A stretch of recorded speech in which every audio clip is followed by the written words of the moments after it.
जीवन के प्रति जागरूकता बहुत आवश्यक है।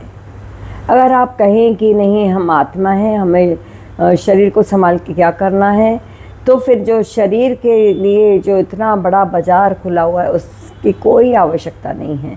ना आपको फिर भोजन की आवश्यकता है, ना फिर आपको रख रखाव की आवश्यकता है, ना फिर आपको घर बार, फिर तो सभी समाप्त हो जाता है। लेकिन आत्मा तक पहुंचने के लिए शरीर एक सीढ़ी है, एक साधन है।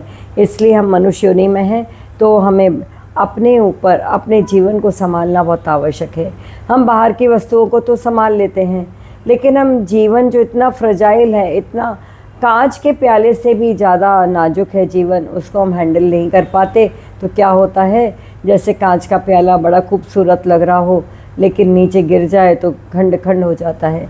चूर चूर होने में उसको वक्त नहीं लगता और उसी समय उसकी कीमत भी समाप्त हो जाती है।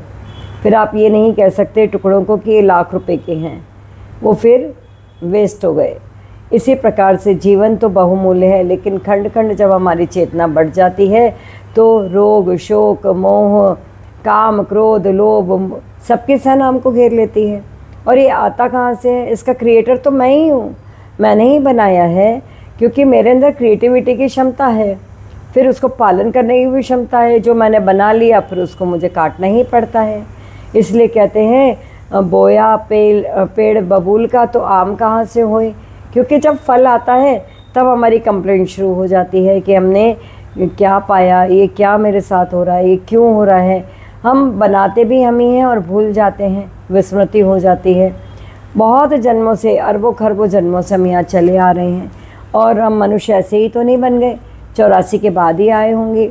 और जो एक जन्म में विश्वास करते हैं वो उनकी मान्यता मात्र है, वो सत्य नहीं है। जैसा भी हो, मुझे उससे लेना देना नहीं।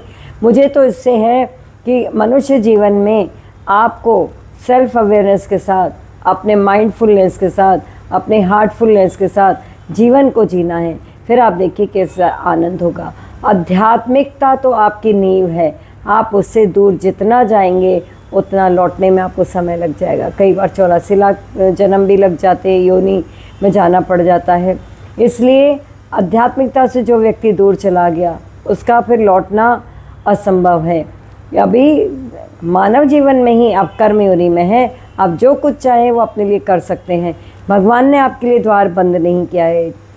पूरे ब्रह्मांड की जो शक्तियां हैं वो आपके डोर स्टेप पे खड़ी हैं। आपको रिसीव करना है, आपको उसको लेना आना चाहिए, आपको उसको ग्रास्प करना आना चाहिए। आप अपने पात्र को तो बड़ा करें।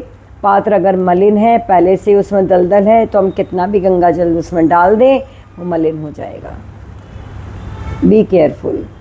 जय श्री कृष्ण।